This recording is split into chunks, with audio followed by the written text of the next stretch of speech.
Sir, நாங்க செய்வோம் செய்வோம் செஞ்சிருவோம் செஞ்சிருவோம் அப்படின்னு சொல்றவங்களுக்கு நடுவுல செஞ்சு காமிச்சவங்களுடைய தனித்துவம் எங்க சார் இருக்கு? ம். அப்படிப்பட்ட ஒரு கிளை பகுதி செயலாளரா வந்த எங்க தலைவர் புரட்சி தமிழர் அண்ணன் எடப்பாடியார் அவர்கள் வந்து இன்னைக்கு கழகத்தின் பொதுச் செயலாளராக இன்னைக்கு எங்களெல்லாம் வழி நடத்தி இவ்வளோ பெரிய ஒரு ஆலமர கட்சியை எங்களை எடுத்து காமிச்சு வழி நடத்திட்டு இருக்கிறாங்க.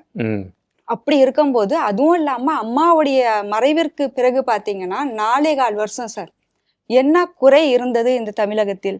பொன்னான திட்டங்கள் கொண்டுட்டு வந்து பல சாதனை திட்டங்கள் கொண்டுட்டு வந்து நம்மளுக்கு கொடுத்தவர் நம்மளுடைய பொதுச் செயலாளர் எடப்பாடி, எங்கள் அண்ணன் எடப்பாடியார் அண்ணன் அவர்கள்.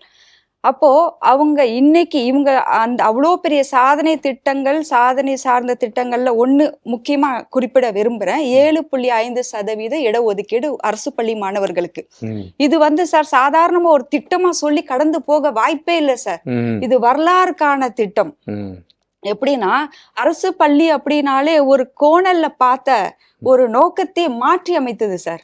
அனைத்து சமுதாயத்தையும் சமூகத்தையும் ஒருங்கிணைத்து எல்லாம் ஏற்றத்தாழ்வு இல்லாம அரசு பள்ளி குழந்தைகளையும் சாதனை படைக்கலாம் கொண்டுட்டு வந்த திட்டம் 7.5% இடஒதுக்கீடு திட்டம்.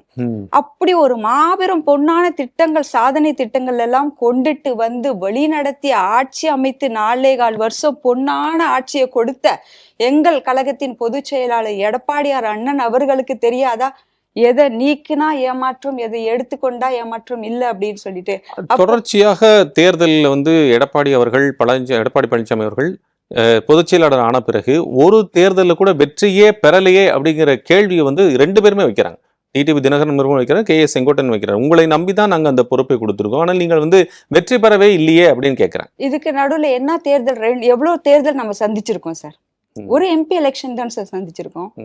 அதுக்கப்புறம் அடுத்து வருது இல்ல நம்மளுடைய சட்டமன்ற எலெக்ஷன் வந்தாதானே 2021 ஊரக நகர்ப்புற மாநகராட்சி தேர்தல், அதுக்கப்புறம் MP தேர்தல். இந்த தேர்தல்கள்ல வந்து நம்ம ஜெயிக்கலையே அப்படின்னு KS செங்கோட்டன் கேட்கிறேன். சார், ஊரக எலெக்ஷன் அப்படின்னு சொன்னாலே எல்லாருக்கும் தெரிஞ்ச ஒரு நியம், ஆளுங்கட்சி தான் ஜெயிப்பாங்க அப்படின்னு சொல்லிட்டு இல்லைங்களா?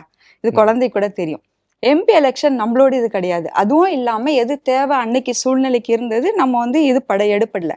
ஆனா இன்னைக்கு சட்டமன்ற எலெக்ஷன் 2026 நோக்கி பயணித்து கொண்டு இருக்கிறோம். அது வெற்றிவாக வந்துரும் அப்படின்னு பல பேரு பல கோணல்ல பாத்துட்டு இருக்கிறாங்க. இதுக்கு உண்மையா சொன்ன பயம்தான் சார். நீ அப்படி நீ இப்படி உன்னை அதுல பாப்பேன் இதுல பாப்பேன் வழக்க பாப்பேன் அழக்க பாப்பேன் அப்படின்னு சொன்னா துரோகின்னு சொல்லாம என்னன்னு சொல்லுவாங்க? இதுக்கு பேரு துரோகம். துரோகின்னு சொல்லாம என்ன சார் சொல்ல முடியும்? இதுதான் சார் பச்சை துரோகித்தனம்.